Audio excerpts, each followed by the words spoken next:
Hello and welcome to this episode of the Fandom Portals Podcast, where we explore the fandoms that help you learn and grow. This week on the show, Brash is back and we talk about the legend and legacy of Indiana Jones and Harrison Ford, specifically talking about the latest movie, The Dial of Destiny. We want to give a great big thanks to our Threads, Instagram and Reddit community that gave lots of input for this episode, so you may be shouted out in this episode if you are a part of our community. Links in the show notes if you want to be a part of it and are not already. We also talk about AI and CGI and how they use de-aging technology within this movie. We talked about the amazing soundtrack by John Williams, and we also discussed in our MVT section the importance of understanding your limits and the changing feelings of purpose when talking about internal and external validations, where Indiana Jones learns that the real treasure of life is the relationships that he makes along the way. So we are really pleased and happy to have you here at the Fandom Portals Podcast, and we hope you enjoy this latest one.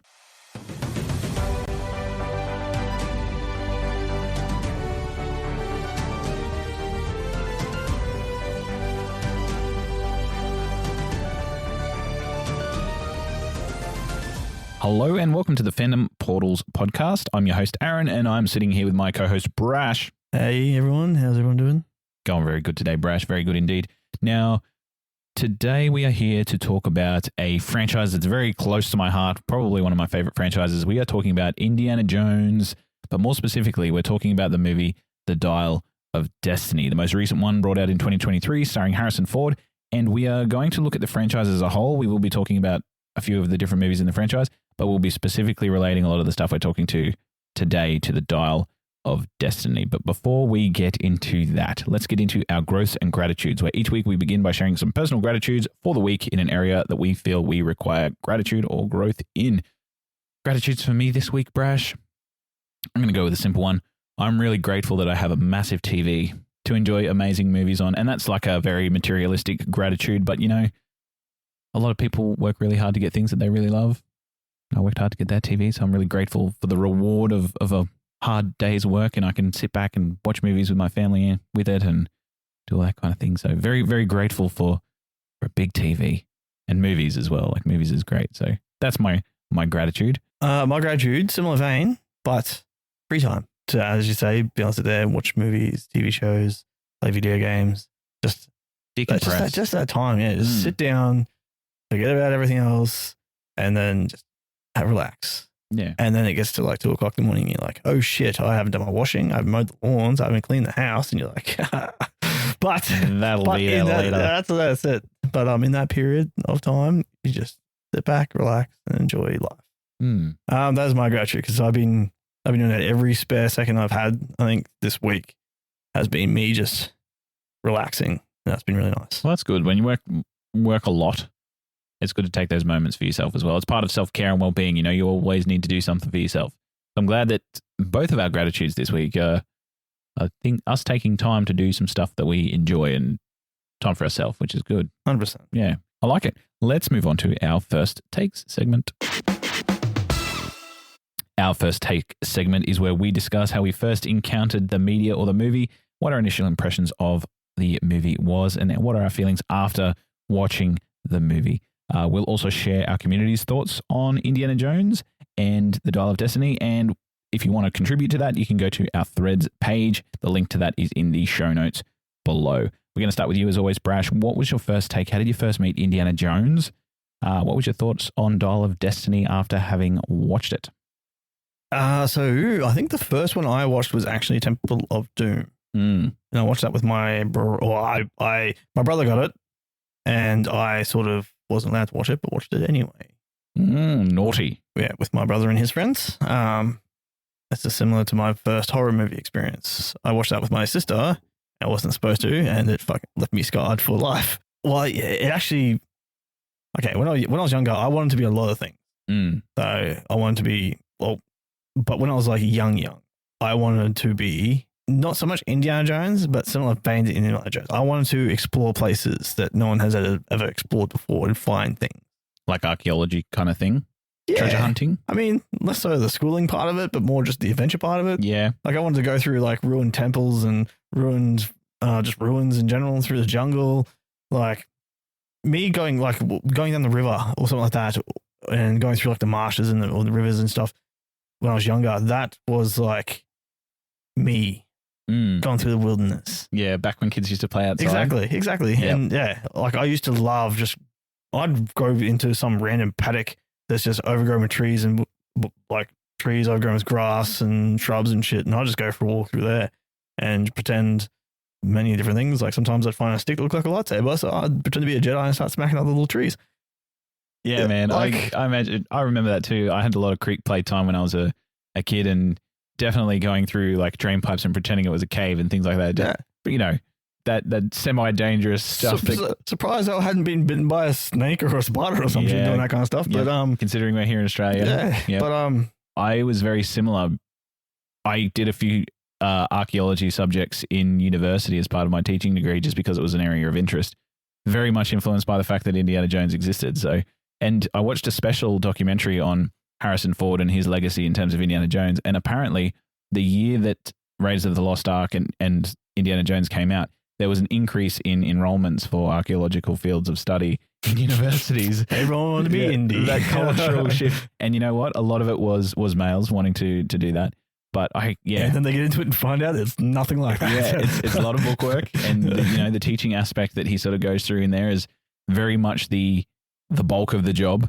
But I think, I encountered Indiana Jones through, it was a DVD collection that I saw it late in terms of my movie going experience. I always knew he existed as Harrison Ford Indiana Jones.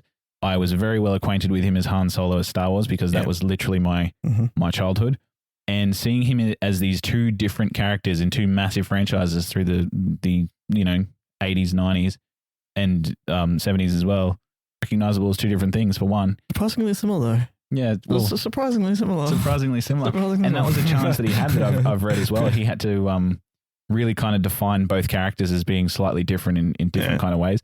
But, you're silly not to if you don't draw on the strengths of one character that you play to make another popular. Both renegades, both rugged heroes. Yep. Roguishly handsome. Yeah, with a heart of gold. Always, leaning towards the correct side of the law or not. But yeah, so for me, it was a DVD collection. I watched it. I think I watched it with my brothers, and it was a situation where it was back to back to back. You watched all of them, and I watched Raiders first, and then I watched Temple, and then The Last Crusade. And I was almost going to quit after Temple, honestly, because I was early teens, probably about 13 or 14. But yeah, some darker themes in that one, some darker themes in Temple. So that was my first kind of take of the franchise. But if we're talking about Dial of Destiny, literally watched it for the first time to do the show. So watched Kingdom of the Crystal Skull, and for me that was like all right, I'm out. Indiana Jones is no longer for me. And I think that's echoed with a lot of different people throughout the Indiana Jones franchise, because it was just everyone kind of feels like it was a step away from what they used to, in fact, in terms of Indiana Jones. And it took me a long time to adjust myself to need to watch or want to watch Dial of Destiny. And I was always curious because I love the character of Indiana Jones. And I was very happy to jump back into it with this installment. I think for me, there were some things that I really liked about this movie. There were also some pretty big gripes for me. So in terms of how I feel about it now, having watched it, kind of middling, and I'm happy to discuss those things today. What about you, Brash? How do you feel about the Dial of Destiny specifically after watching it? Big exhale. Yeah. Look, I think if I was to watch Dial of Destiny back in the day, I think I would have enjoyed it more. But now it's just like they should have done Dial of Destiny a few years ago. I think now it's gotten to a point where you see Harrison Ford trying to be Indiana Jones. You're like, dude, just go to a dancing. Yeah. That makes me sad. You have no business jumping around, cracking whips and shit anymore.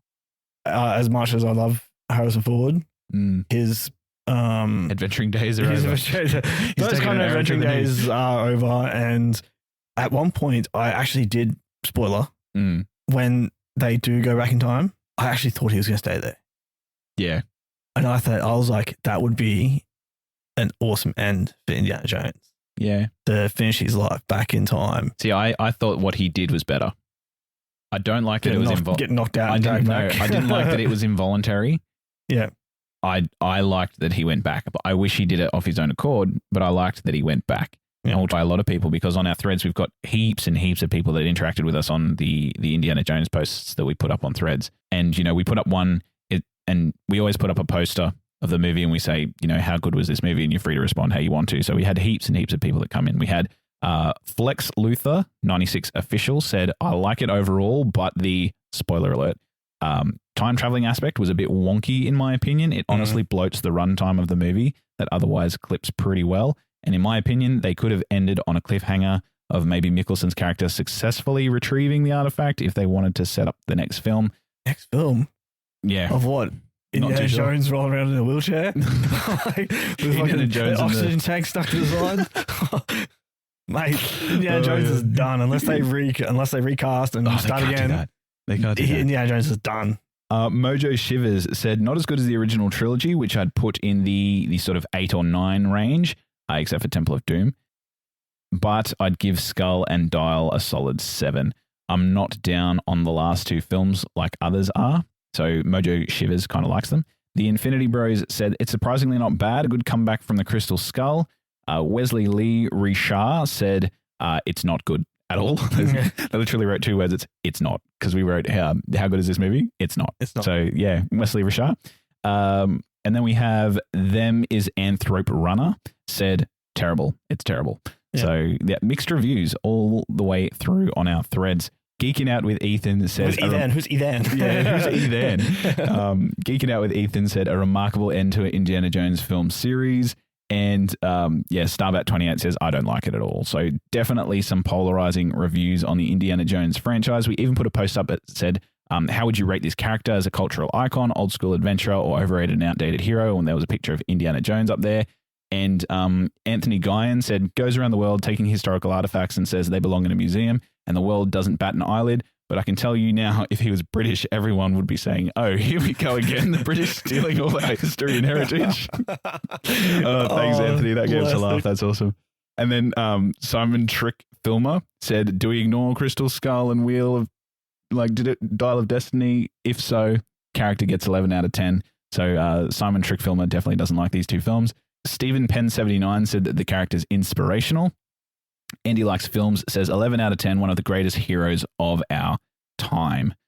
Whereas, Laughing Laid Low said definitely overrated. So mixed views on the character of Indiana Jones and also on, the Dial of Destiny. And we thank you guys for all your interactions on our threads posts there and on our Instagram as well. Yeah, you give us so much to read and it's really awesome as a community sort of experience because that's what movies should be. So thanks so much for that, guys. Gave us a good laugh. That was awesome. All right, let's go to our Fandom Fact Face-Off.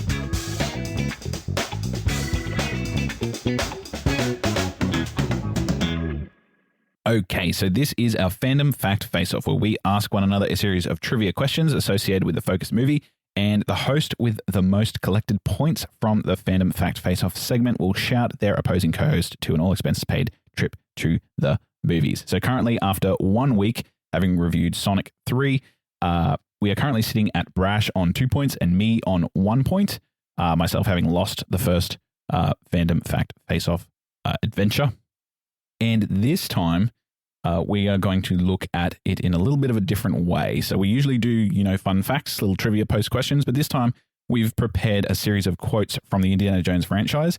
And our job as opponents is that we have to name the character, the actor, or the movie it's from in order to get the points. You can do either of those 3. So you don't have to get all of them, but if you get one of them, you get the point. Yeah? Okay. Yeah. So we've prepared some quotes and we're going to do them in our best Indiana Jones impression. No, we're not. That belongs in a museum. No. Do you want to start with this one, Brash? We'll go for our Fandom Fact Face-Off Quotes Edition. All right, yeah, I'll start off. This one should be a fairly easy one. I love that. Hold on to your potatoes. Hold on to your potatoes was spoken by Short Round in Temple of Doom. It sure was. And the actor is Ke Huy Quan. Great actor. He is a great actor. And you know what? My favorite part of Temple of Doom, honestly.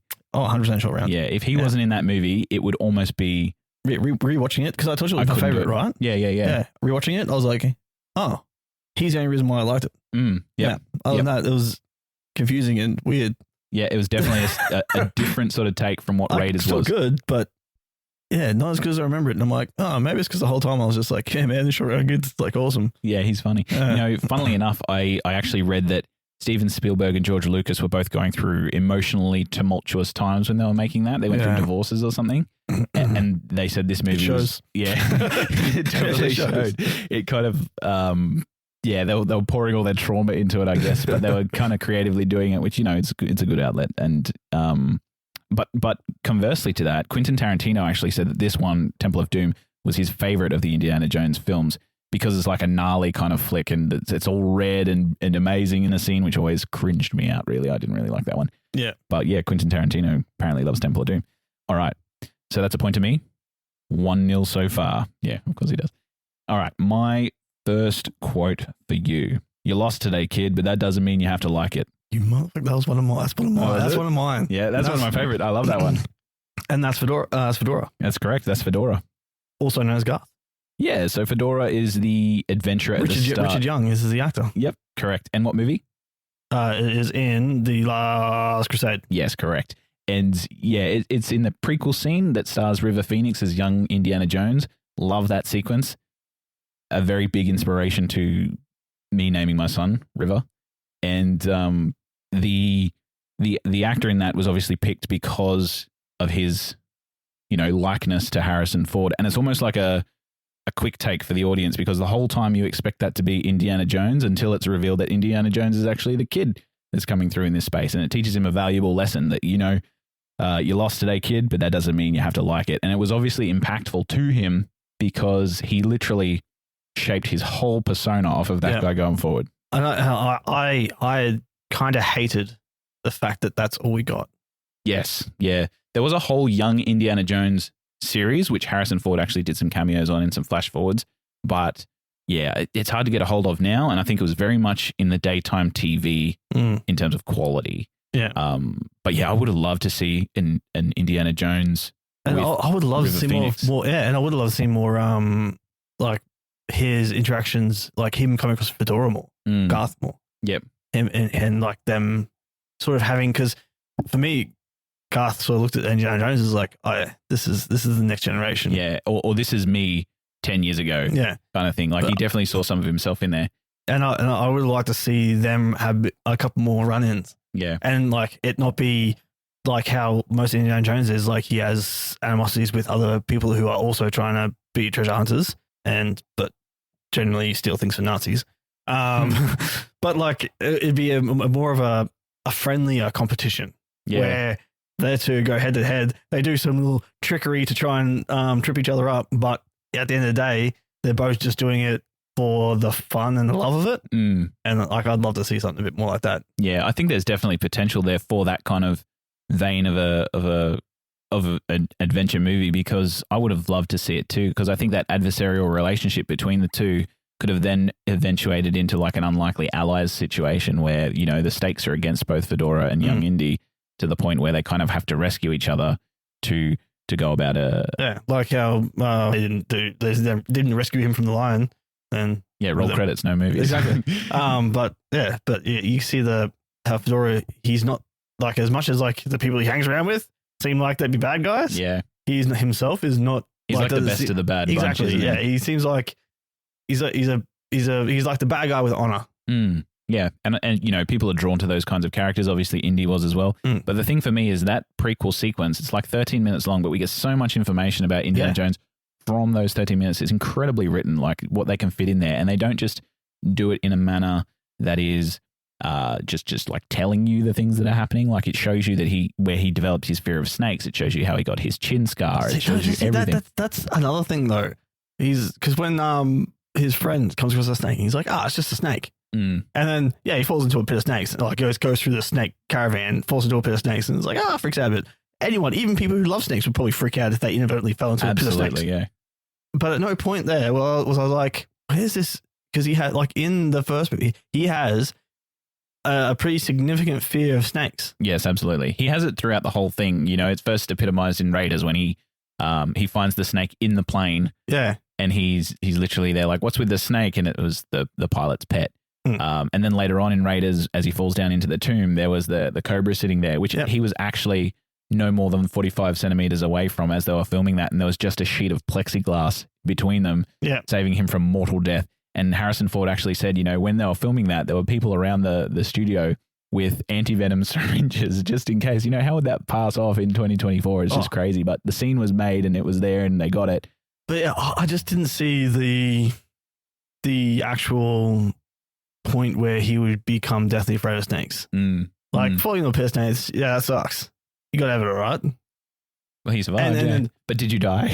Exactly, but did you die? But I would have much rather something a bit more traumatic. To scar him a bit more than that, because he seems to brush it off. Yeah. Jumps in up, the moment jumps he out, does, doesn't he? Brush it off. He finds a snake in his shirt. He pulls out a snake in his shirt and goes in and throws it away. Dude, you find a snake. I'd be ripping my shirt apart. I'd be dancing around. He's just rips it out, pulls it out. He's like, oh, what's that? Pulls it out, goes, and throws it. In that scene, in that prequel scene, we're also given information about Indiana Jones and his relationship with his father. From that small interaction, you can see it's extremely distant. His father's a complete workaholic. He comes in trying to tell him something traumatic that's happened to him, and he asks him to recite an alphabet, and then it recited in a different language. So you can see where Indy got his intelligence from, and it looks like, Henry Jones Sr. was preparing him for the life that he would eventually lead, but that connection and that father's warmth was not there. And that's all in that first 13 minutes, developing the character. Yeah. No, it was good. Yeah, the main thing was I don't see where the fear of snakes came from. There's a little gripe with that one for Brash. Yeah, all right, let's get to I'm gonna have to try and come quickly find another one. Yeah. But I do have this one. Oh no, where'd it go? Now you're getting nasty. I thought you were actually talking to me then. No, that's the quote. That's a quote. Now you're getting nasty. That is from Raiders of the Lost Ark. It is. Yes, I vaguely remember, but I don't know who says it. He says it to Belloc, his competitor. Yeah. Now you're getting nasty.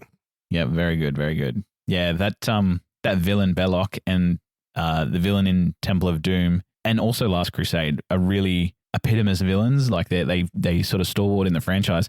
But then as you get to Kingdom of the Crystal Skull and you get to Dial of Destiny, even though the Dial of Destiny villain is played by Mads Mikkelsen, Dr. Voller, his motivations and his untimely end as well didn't really sit well with me. Yeah. It didn't do enough for me to actually, feel like he is an imposing sort of threat in that regard. But whereas Belloc was always a thorn in his side. He was always there, always a step ahead. Showing up. Yep. Absolutely amazing villain in Belloc. But yeah, even Mads Mikkelsen couldn't really save that. And to have him, he's such a good actor too. Oh, absolutely. And then, him dying in a plane crash, it's almost as bad as having, Indiana Jones' son die off screen.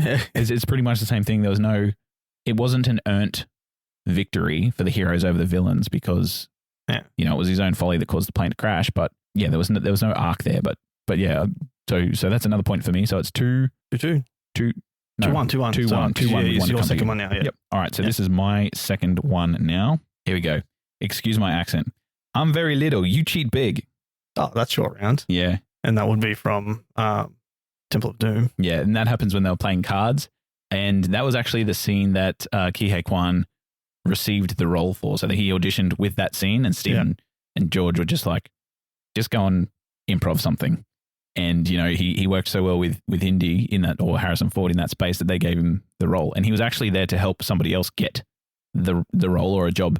And they liked his energy so much that they cast him. So good on him, Ki-Hei Kwan. Well done. But yeah, they had an amazing friendship on the behind the scenes from Temple of Doom. Yeah. He taught him to swim. Harrison Ford taught Ki how to swim. And they just had the best friendship. All the people that were interviewed for the behind the scenes, like the directors and Kate Capshaw. That's it, Kate Capshaw. Yeah, even she said, their relationship was so cute. He was like Indiana's or Harrison Ford's little protege walking around everywhere with him. So that's 2-2 now with you to bring your final quote ahead. Okay, so what? Well, I don't know if I'm going to stump you with this one or not, but he's like one of my favorite characters. I miss waking up every morning wondering what wonderful adventure the new day will bring to us. That one is from the Dial of Destiny. I don't know his name. Is it Sala? It's Sala, yes, that's right. Played by John Rhys Davies. Yes. Actor that played Gimli. Great actor. Mm-hmm. I really like that he made a cameo in this last one. I know, so do I. That's why I picked a quote from him from that one. Yeah, I don't think they could have closed the franchise without having some throwback characters. You always get Marion coming back on occasion. But having him come back, obviously after they couldn't have Sean Connery return. Watching them both run was the most funniest thing I've ever fucking seen in my life. I loved it. Did they need walking sticks after that? Were their hammies a bit sore? Yeah, I really liked that they sort of filled in that backstory element by saying that Sallah and his sons were brought to America during the war by Indiana Jones, and Salah's kids are all, infatuated with history because of all the stories that Sallah has. It just kind of puts that history into perspective. And I like comparing Salah's life with Indy's life. Yeah. And how they are when they're older. Sallah obviously taking the family route, and Indiana Jones still 1 foot in the adventuring realm. His life turned out a completely different way. And you can see like how they both kind of turned out. So I like that quote. That's a good quote. Well done. Mm. All right, my one. Last one. So 3 for me, 2 for you. Yesterday belongs to us, Dr. Jones. Oh, is this Maz? This is Mads. This is Mads Mikkelsen, Dr. Voller from the Dial of Destiny. Yeah. It's almost one of the last lines he says as a living character before they take off on the plane to go to the temporal time rift created by the Dial. So, yeah.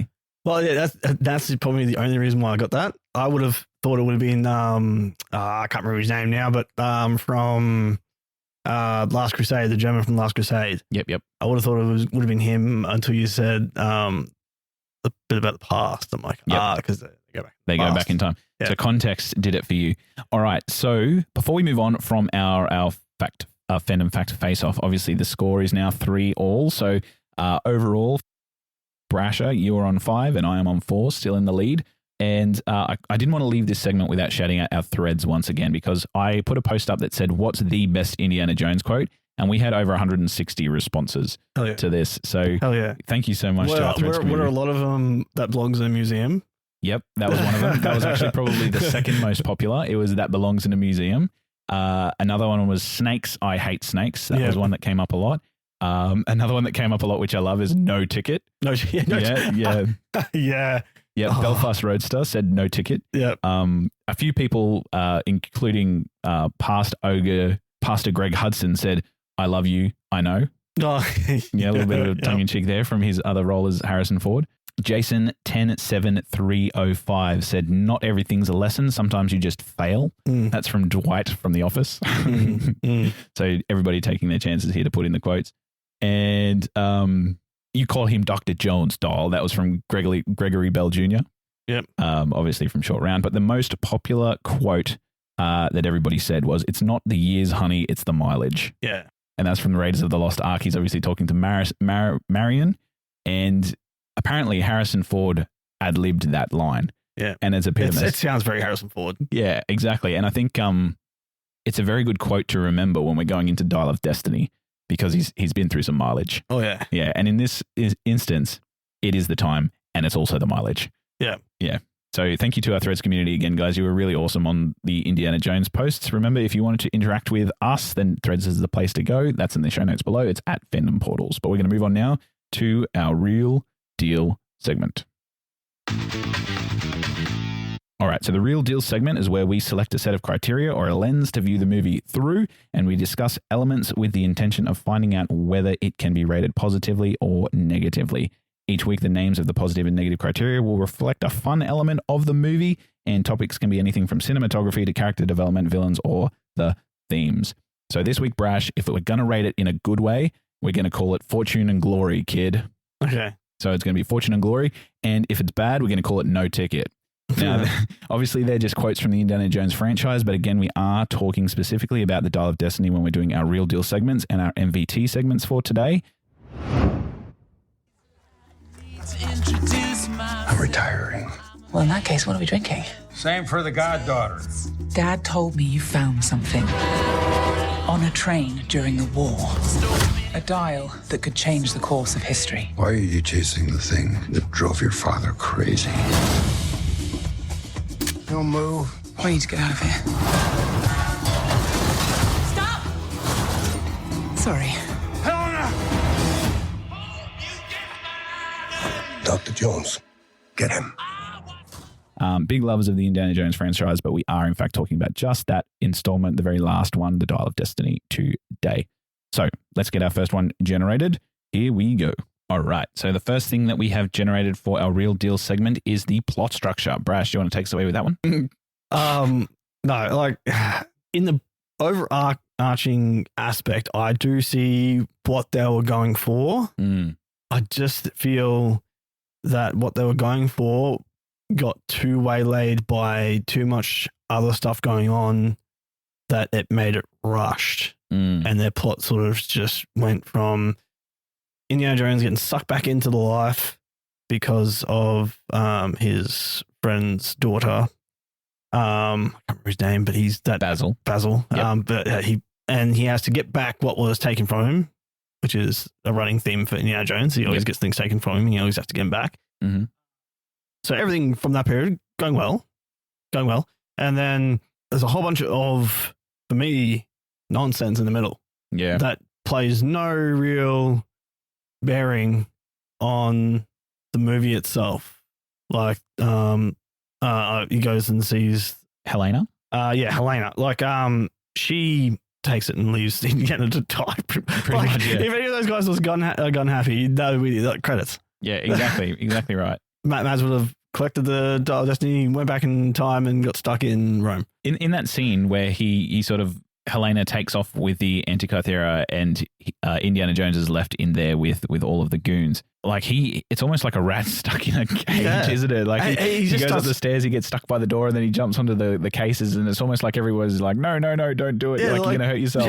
Nobody's shooting him. Just like you're old, just stop. This is another bit of ridiculousness, I thought. He's like, the whole time, he's like, who are you people? Who are you? Like, I honestly thought, were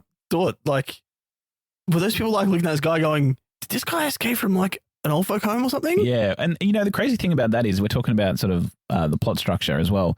If we're looking at how these actions sort of took place, just recently, prior to that, these people had no qualms shooting the two other older people that they saw, saying no witnesses. And then finally they see like Dr. Jones down here. They don't know who he is. And they don't pull any weapons on him. They don't try to shoot him. They don't do anything. And at the time, they don't know who he is. He's just another old guy. So why didn't they shoot him like they did the rest? Yeah. So that plot continuity, I guess, is a little bit. And that just like pushes on the. Well, see, that doesn't even push on the wanted aspect later on. He looks at TV and then uses reports like, oh, Dr. Jones, Henry Jones is wanted for murder of two professors, blah, blah. And the guy the drunk guy next to him is like, oh, you're him, it's him, you're him. And then that's it. Yeah, that's the end of it. Yeah, they didn't push that sort of wanted element very far. It wasn't really needed. Like, they didn't need to kill those two professors. They just didn't need those professors at all. They could have just came in, tried to get the dial. Helena escapes, locks Indiana in there. Indiana has his senior moment and starts yelling at them. Like, literally, like he's just yelling at them, like screaming at them. Who are you people? Who are you? Damn it, chill. Yeah.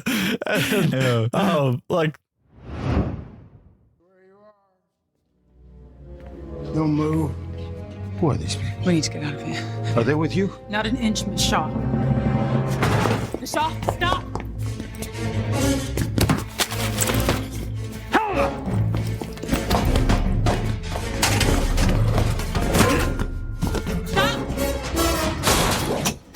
Sorry. Helena! Dr. Jones, it's over. Who are you people?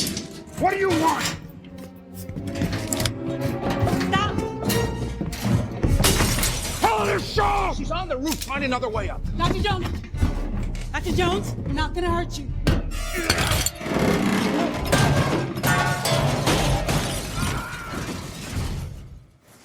I can see what you're saying there, because even that middle part of the movie, it's such a drawn out sort of caper, you might say. It's like a globe hopping caper, and it's almost like they're doing it to try and be a return to form to old Indiana Jones when he used to do that, when they used to travel by map everywhere. Yeah. And the red line followed the plane.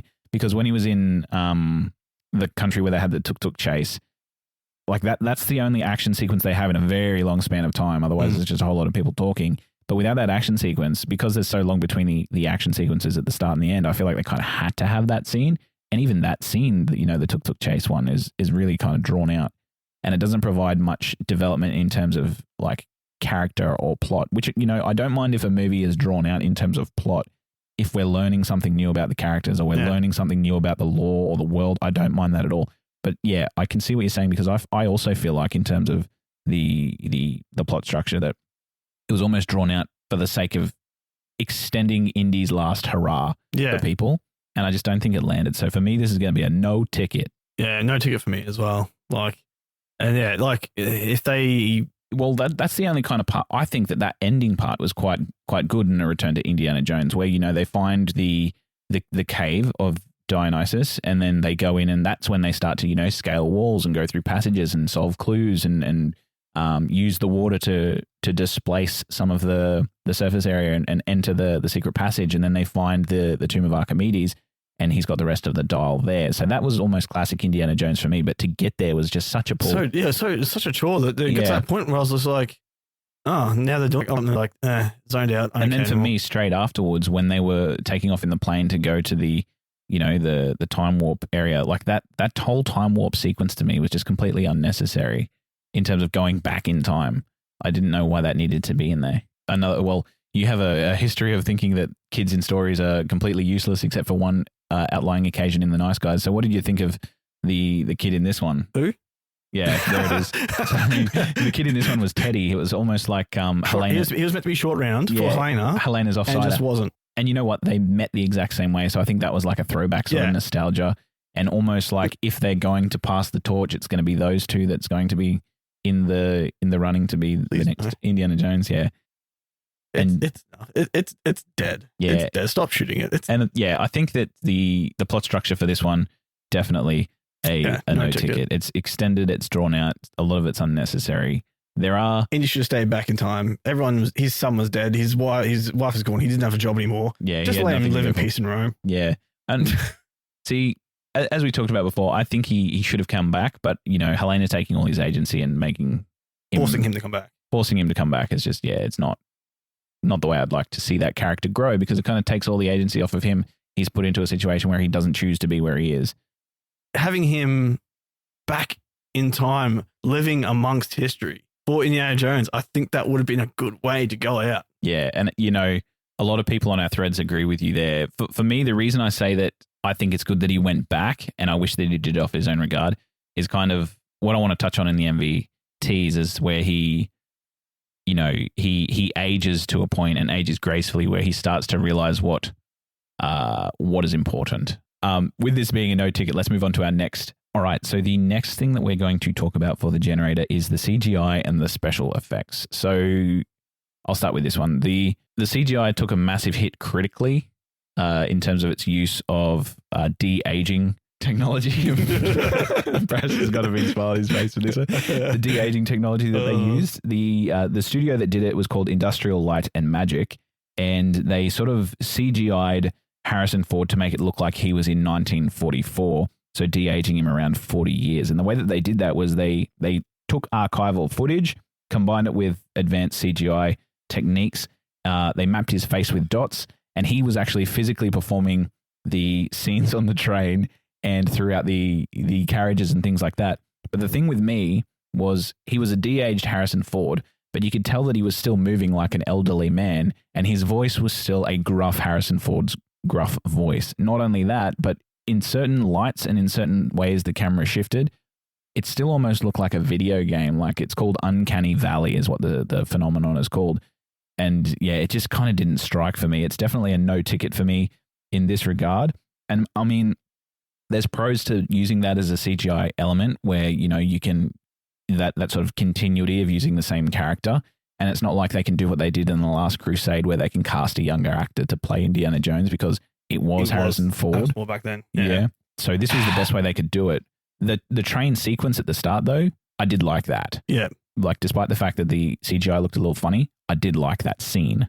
Yeah, I reckon the scene was good. My question is, because this came out, what, last year? 2023. 2023. Oh, it's 2 years ago. So yeah, early 25. Mm-hmm. Yeah, so 2023. When did The Mandalorian come out? Specifically season 2? I think it would have been a very similar year, if not the one before, 2022. Cool. Get that kid who did the Luke Skywalker. Yeah, that was good. That de-aging was pretty good. I think, but for me, that was fine because they actually had a younger actor playing Luke Skywalker, and they put Mark Hamill's face on him. Yeah. It was really good. See, but for me, it was almost like the physical performance and the voice that really detracted from the look of Harrison Ford. It was like he in one instance, he looks young, but he's acting old. That's what I mean. Like, they could have got a younger actor, did the same thing. They did the same thing with Luke. Just an actor that's sort of similar body shape, have him run the gauntlet, and then just put Harrison Ford's face on there with the voiceover. Yeah, I think that would have worked. That would have worked. You know what? Part of me, I'm not sure if this is if he would have insisted upon it, because back in the first 3 movies, he did do quite a lot of his own stunts. He has suffered quite a few injuries from playing Indiana Jones, and I think he wanted to play this character to its last breath. Yeah. Which he definitely did. Shit. Yeah, and you know what? Another thing with the CGI, this movie had more CGI in it than any other Indiana Jones film. Like the initial first half an hour of the train sequence, and then the time warping sequence when he goes back to Syracuse during the siege of Syracuse. Both heavy uses of CGI. And to me, it kind of looked a little bit unnatural in terms of how an Indiana Jones film should look, because traditionally they had a very big practical effects department. So all of their sets were usually built to the point where in Indiana Jones and the Last Crusade, the moving floor as part of the Last Crusade was actually, constructed and put onto hydraulics and things like that. And it looks more authentic. And I watched it recently and it kind of still holds up to this day. But because the CGI is so over the top, it was almost like they wanted to show how advanced that CGI could be. It just doesn't really fit for me. And I think, using the CGI for the de-aging, it's impressive, but it kind of struggles to recapture that natural charisma that Harrison Ford had as an actor going forward. So for me, although it's impressive in some scenes, the de-aging didn't click for me. It's a no ticket. Yeah, I'm a similar vein. Like if they had used a young person and did the Luke Skywalker thing, I reckon I probably would have gave it. What's that good again? I think most of ours are going to be bad. But yeah, it's Fortune and Glory. Fortune and Glory, kid. That's right. Yeah, I think this is no ticket. Yeah, but for the CGI, no ticket both ways around. Let's get our next one.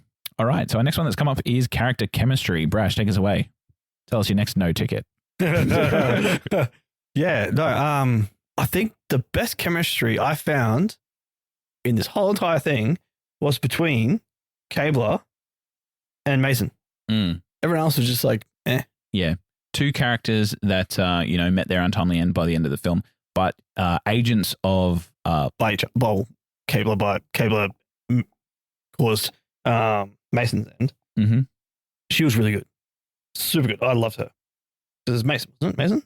Yeah, Mason, yeah. Mason, who's played by Shawnette Renee Wilson, and Kleber played by Boy Holbrook. You know from Black Panther. Yep. Yeah, she was phenomenal. I loved her. I reckon she was my favorite character in it. Yeah, she was no nonsense, which I think is what you would have liked in the movie. Like in this movie full of nonsense, she was no nonsense. But but the thing is, she worked for the government, like the CIA. CIA. But she wasn't there inadvertently working for Nazis, but for a bit until she accidentally worked for Nazis. But her and Kubler had sort of this rapport with each other. Yeah. They were giving each other shit and they were like, yeah, but we're both handsmen, so we get it. Yeah. Yeah, we both have somebody to answer to. You know what? I think their character chemistry was good together, and Mads Mikkelsen's character, Dr. Voller, he was good in moments for me. So, and it was nuanced moments. It was moments that if you were watching it, it was like, that doesn't really matter. But I liked how even years and years after the war, when he's getting people to bring him dinner and he's sort of, eating his food, he's still talking down to the people in America about the way that the war ended. Yeah. And I was going to use this as a quote, but I thought it'd be too easy. The quote where he's like, we didn't lose Germany didn't lose the war. Hitler did. Hitler lost the war. Yeah. Oh no, you didn't win the war. Sorry, Hitler lost it. Yeah. That was he has great lines like that, and he has awesome sort of sinister moments that show him to be like a real asshole kind of character. Yeah. But he's underdeveloped the whole way through. 100%. So. And he would have his interactions with the other characters is good, but because he's he's so distant to them. Yep. That there is no real connection between him and the other characters, and Harrison Ford's character and Indiana Jones. And Helena, their interactions together was almost adversarial and a little bit annoying, if I'm honest. Yeah, and he's meant to be her godfather, and the first time we ever meet Basil, they escaped Germany together one time. And apparently they had a whole bunch of other stories. Yeah, and then we see him in flashbacks after that. Yeah, where he's studying the Antikythera theory. That's the thing with Indiana Jones stories. There's flashbacks, but there's no flashbacks. There's when Indiana Jones I got to take it and destroy it, and then he never does. Yeah. Because it belongs in a museum. Yeah. But like, yeah, like that's the only other flashback. You go, oh, okay, cool. This thing's making him crazy. Yeah. And his daughter's just sitting on the stairs watching the whole interaction, and then Indiana takes it and leaves. That's the end of that. Yeah. And it's like, okay. I haven't seen. She hasn't seen her since. So when's the last time you saw Basil? Was it then?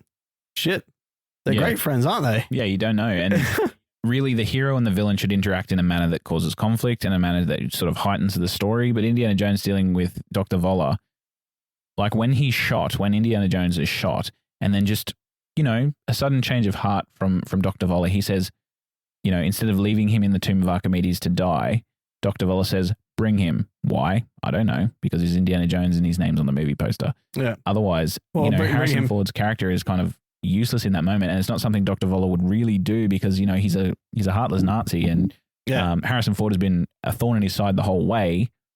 Like, why would he bring him along? I know it's like an inspirational thing that he wants to see with the Antikythera, and he wants him to see that he's right, but, you know, at what point do you go, having him around could be a very thornful moment in my side, shoot him dead, problem over. No. So I think that's a common theme in this movie, where there are a lot of times where Indiana Jones isn't necessary. Yeah, but also I think it's also how they portray Nazis in Indiana Jones. Showboaters. Yeah, they're all showboaters. Yeah, that's true. So him bringing along Indy is just following that trope that Indiana Jones movies has, where the Nazis are showboaters, where they want, especially someone who's been a thorn in their side, they want to rub in their faces their moment of victory. Yep. And in every case, it backfires. It does. And in this case, no different. Backfires. Yeah. Well, that's the same as in Raiders of the Lost Ark. There is a notorious argument that goes around that says, like, from the moment where Indiana Jones finds out the location of the temple, where the Ark is located, he's basically a passive character. He's useless. He's watching the events that the Nazis are doing while they're unfolding. He's tied to that post while the Ark just kills everybody around.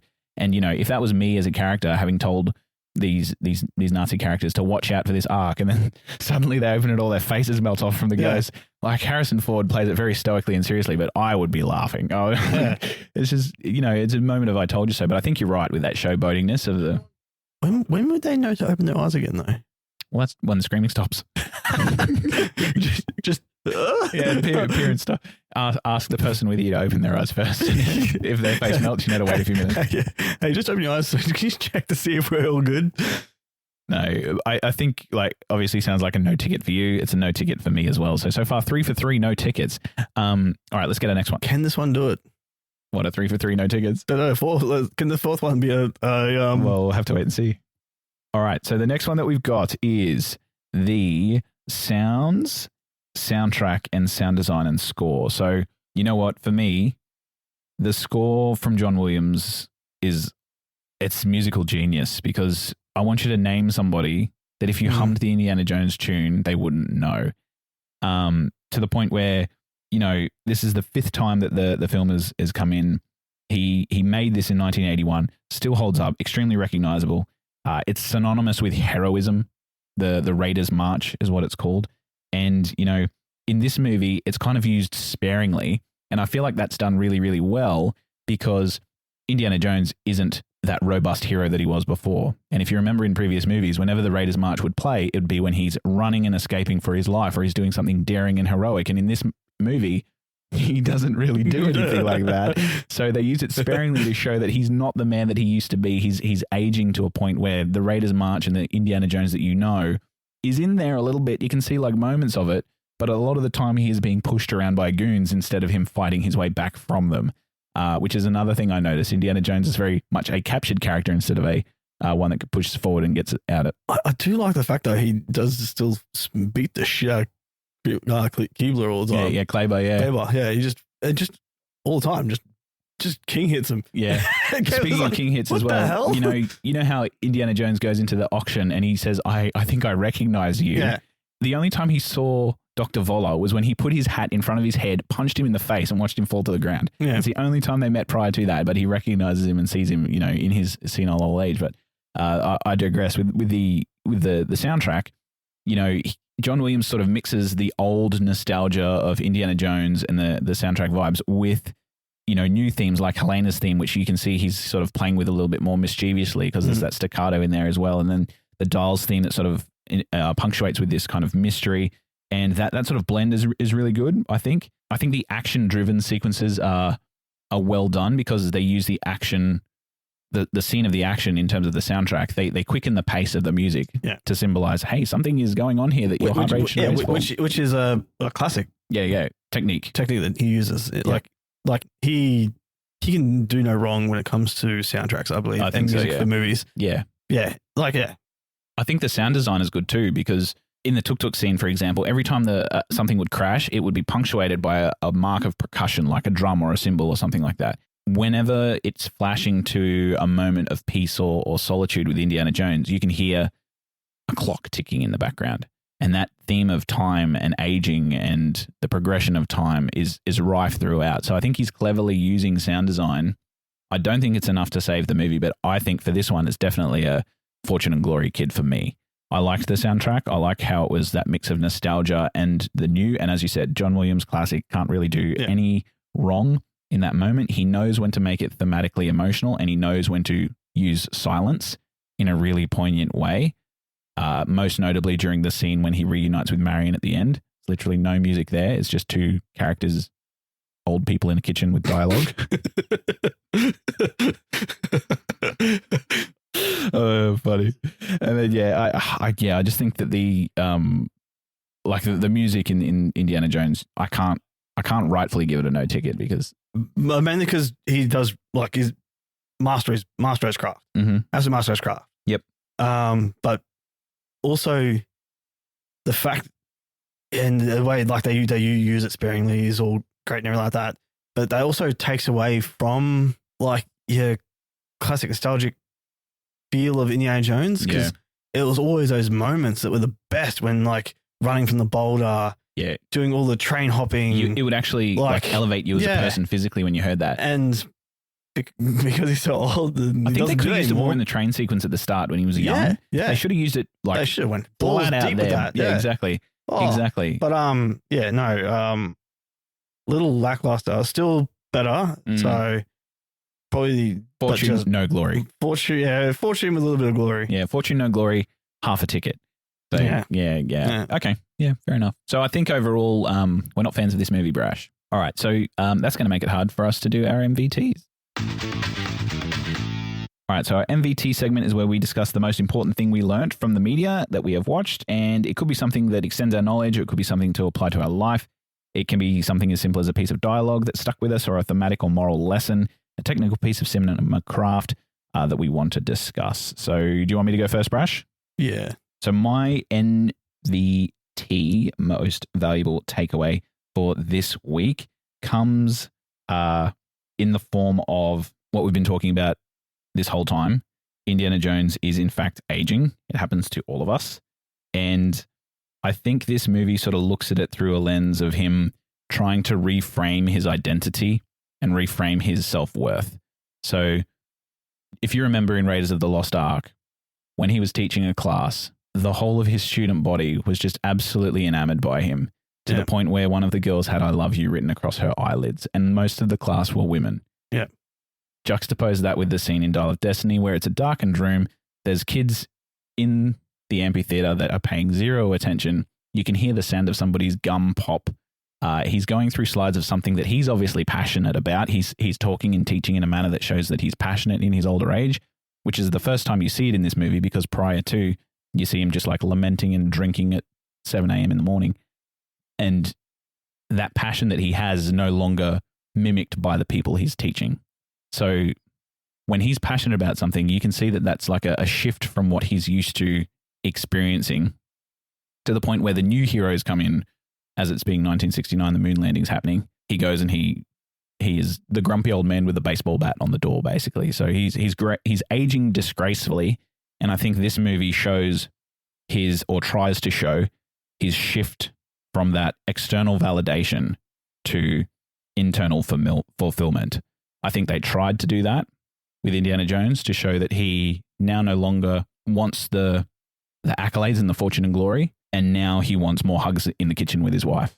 Yeah. Which is that internal fulfillment through the relationships that you have throughout. Because one of the saddest things that I thought when I first watched this movie because I always wondered watching Indiana Jones as a kid. I was like, how's this guy going to look when he's older? Like, what's going to be his happy ending? What's going to be his happy ending? Like, how he's got to have a happy ending because he's doing all this good. He's saving all these people. He's making all these connections along the way. But one thing that the Indiana Jones movies does, Indiana Jones has a lot of friends that he can call on for favors, but he doesn't have a lot of friends that he can call on in moments of solitude and for company to keep. And I liked at the end of this movie how he did sort of come back and he's surrounded by those people again with Sala, Helena, his wife Marion. They reconnect. That looks bad. Does it hurt? Everything hurts. I know how that feels.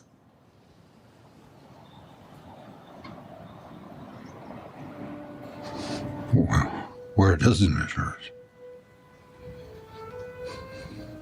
And I really wish that this movie did a better job of pushing for that internal fulfillment because, you know, being able to highlight his legacy and move forward with dignity in terms of valuing through all of his treasure hunting and finding the riches on the planet and all the mysteries of the universe, it would have been nice if they sort of circled it back to Indiana Jones finding that the greatest treasure that you can have is the relationships that you have with people.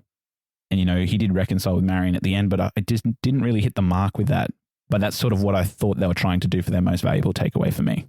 Yeah, because it was kind of abrupt. Like the ending of like Marion rocking up, Sala being there. It was just, they were just all there. Yeah. No sort of explanation, no sort of like real. It was abrupt because he was punched out and then basically woke up in his. And then there's people there. And it's like, and then the movie ends. And it's like, oh, okay. Yeah.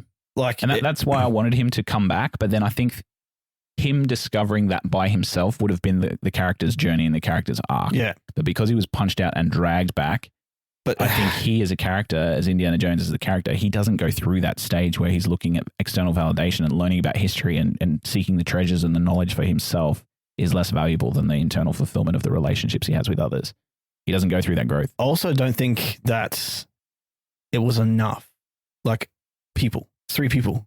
His goddaughter, who I hadn't seen in 20 years. Yep. His wife, Marion, who was divorcing him. And Sala, who's always sort of been around.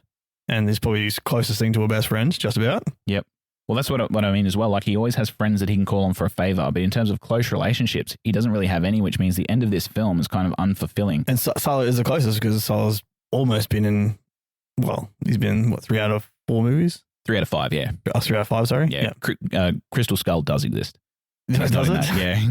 Yeah. Yeah, so, but, like, I was like, bring in Short Round. Oh, yeah. I was actually expecting that, to be honest. Yeah, I was like, if this is going to be the final Indiana Jones, bring back at least people who like bring back the goat. Technically, are still alive. Yep, friends of his are still alive. To come out at the end, I mean, giving him like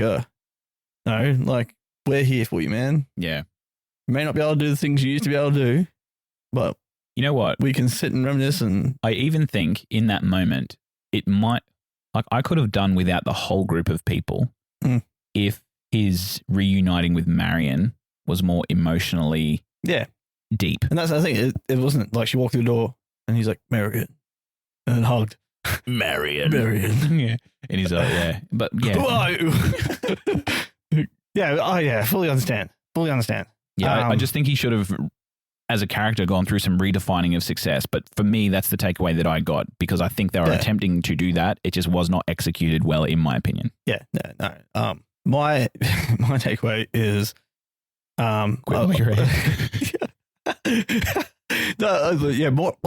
actually, not too far off. Yeah, as a life lesson sort of thing. Like, know your limits and know when you're done. Mm-hmm. Indiana Jones was done at Crystal Skull. Yep. Like, Harrison Ford, if you see him in Shrinking, the TV show he has. Oh, I've seen clips, and I saw one clip where he stands up in front of all his friends and talks about how amazing. I haven't seen that yet. Okay. I haven't seen that part yet. I loved it. But, I have saw like a snip of that as well. I'm like, ooh, I can't wait to watch that. That's gonna be so good. It's beautiful, man. Like he's the emotional depth of that character and that presence is amazing. And he is so good in that show. I love Shrinking. Shrinking is like such a good watch. Yeah, and he was really good in that. And in that, he's an older guy who runs a shrink company. And yeah, he's really good. And like, yeah, he's just a phenomenal in that show. As a globetrotting artifact hunter at how old is he now? He's in his 80s. Yeah. No. Like if my granddad was like, if he was still alive and he was running around chasing things at 80, I'll be like, dude, no. That's because your grandfather has a family and Indiana Jones doesn't. No. To be fair though, my granddad was active all the way up until cancer got him. Mm. And that was when he was in his 80s. He was still active, like he was still rollerblading. Yeah. But good on him. I know, he'd rollerblade, but then because he's so old, he'd fall over and cut his knee or some shit and just would not stop bleeding. And you're like, dude, know your limits. Yeah. You can't do this shit anymore. Yeah. You need to. And good on him for like, he was always helpful. Like he'd go off and mow the yards of everyone in the neighborhood if he could. Not for money or anything like that. He'd just do it because their grass looks like it needs to be cut. Yeah. And he just likes doing stuff. My granddad was always outside, always doing things all the way up until the day he died. Absolutely fantastic man. One of my heroes. But seeing him, anytime he'd try and do something that he physically can't do anymore and then get hurt, it's like, mate, okay, now and I think you do need that reminder as well, because mentally you might not feel your age, but I think Indiana Jones, having retired from adventuring and then being brought back by Helena's character, there is a scene in the movie where they address that, because he's climbing up and scaling a rock wall and he says, I don't know why I'm up here with 2 shattered knees, busted shoulders and dislocated vertebrae and all that kind of stuff. And, the audience agrees with him because he's been struggling the whole movie. Yeah. And I think that it's definitely the last installment of Indiana Jones in its current iteration. And if they were going to try and do some sort of passing of the torch, it should have been Indiana Jones as sort of the back character helping the new blood. Mm-hmm. Yep. Departing his wisdom, saying like the guide on the side. Exactly. Yes. Like sort of like Obi-Wan Kenobi. Oh yeah, sort of like Obi-Wan Kenobi, or even as Uncle Iroh. Uncle Iroh. No, his father. Yeah. Henry Sr. Henry Sr. Yeah. Like his role in the thing was... That's a perfect example, actually, because in that movie, The Last Crusade, Henry Jones was definitely the guide. He was acting his age. He wasn't going off adventuring. And Indiana Jones was the young, robust character that was doing all the physicality stunts and work. And he was one pointing out when Indy was pointing out things Indy that he sort of didn't catch intellectually, at first. Yeah. And that's something that... And I feel like they tried to do that in Crystal Skull with Mutt. Yeah. Because he was a lot of the action sequences. You could see him jumping between cars and sword fighting with people because, he was definitely the action in that sort of environment. But I think, the controversy around Shia LaBeouf just kind of stopped that. But they could have recast as well. They didn't have to kill him on screen. Yeah, and honestly, Crystal Skull, I actually honestly think I like Crystal Skull more than I definitely don't. Destiny. But Crystal Skull, I think they tried to take it to too much of a weird place. I actually mentioned that on Threads. I said, because my review of it said that it's a step away from the more grounded nature of Indiana Jones from the past.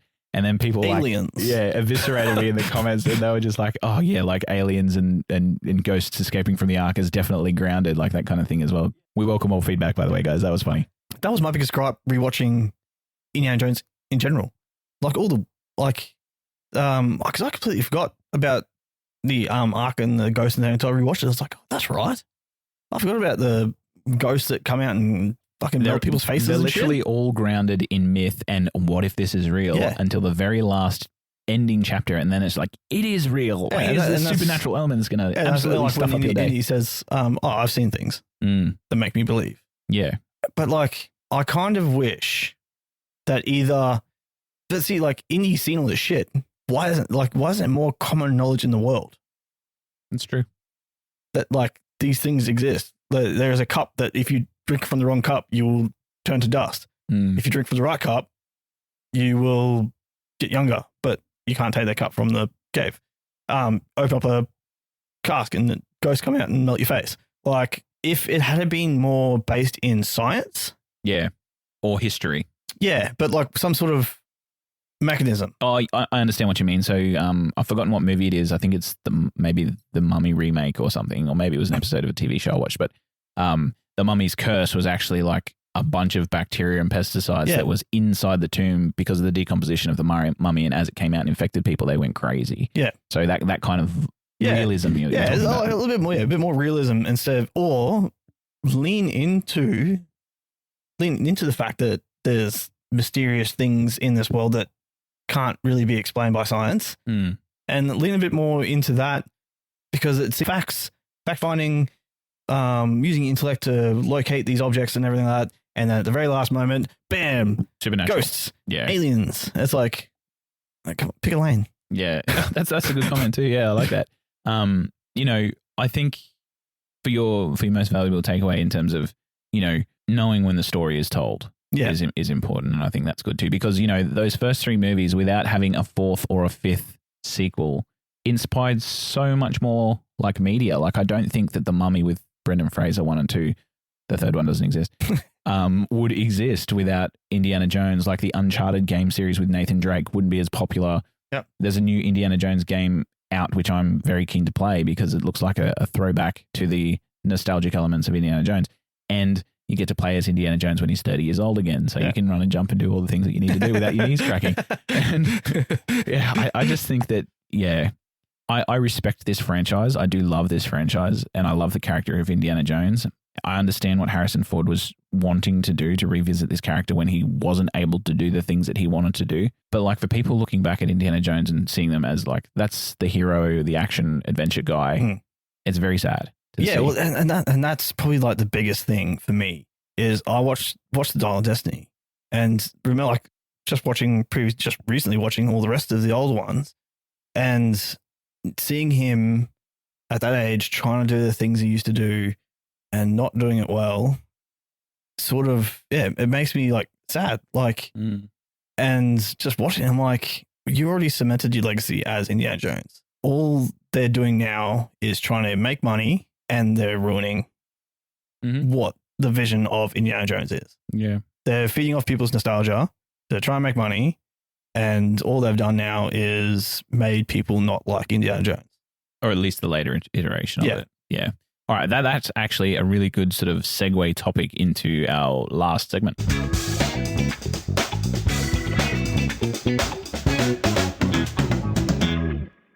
All right, so with this last segment, we're going to do two things in this last segment. We usually do a Devil's Avocado.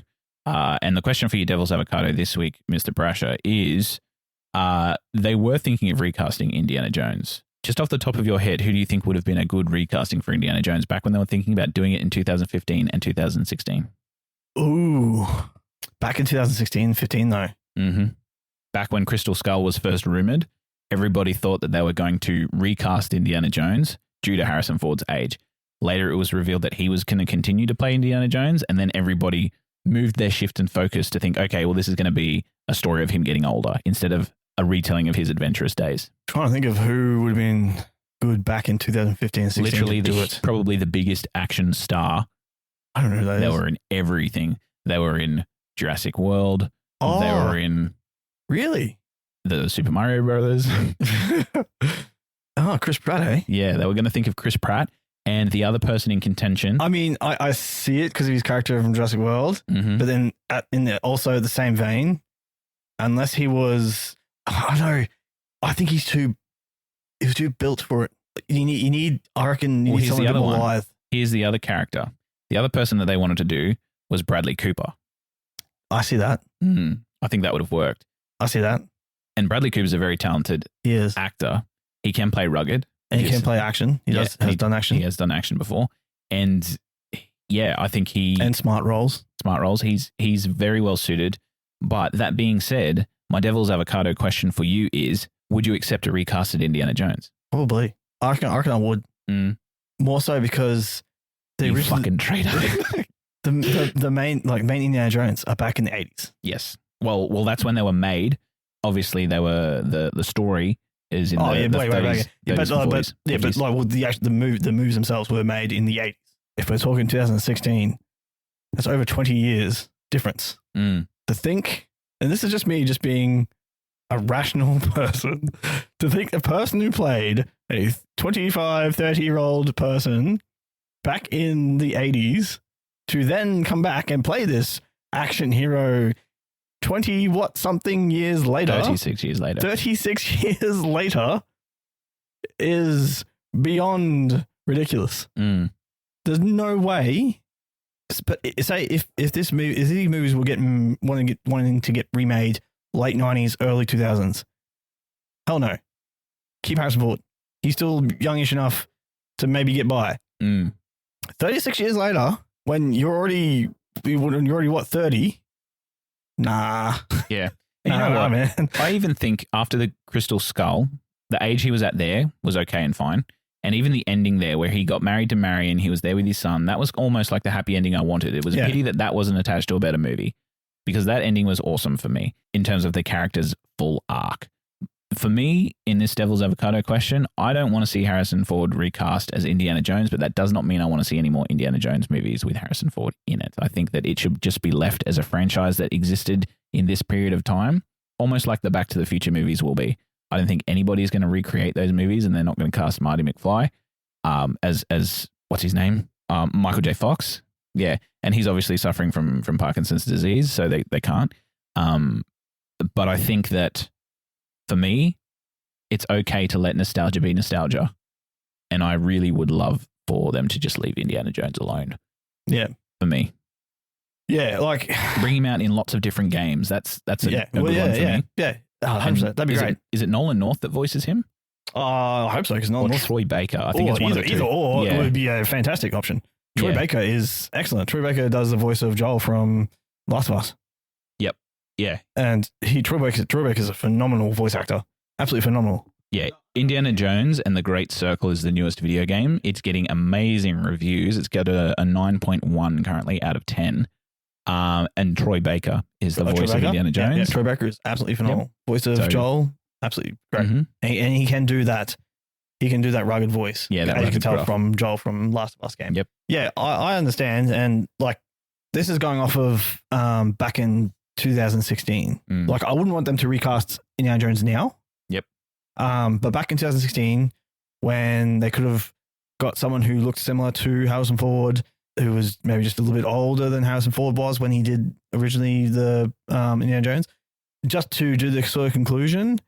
I mean, like, I wouldn't necessarily like it, but I'd probably still watch it. Yep. Just so the character has a fulfilling close. Exactly. Just so they have an ending. However, if they were to do a TV show like they tried to do with the younger Indiana Jones, hell yes. Yep. Hell yes, bring that on. I'd love to watch that. I think so too. That would. It was a shame. It was a shame. River Phoenix didn't get to continue to do that. Like, get a chance to do that with Fedora, as we were saying earlier. Like, that would have been amazing. Absolutely amazing. So yeah, recasting Indy in a new, younger version, like him first starting out, maybe before he becomes a professor, all that kind of stuff. That would have been great. That'd be great. If they had to recast him back in 2016, 15, I wouldn't mind it if it was a conclusion. Yep.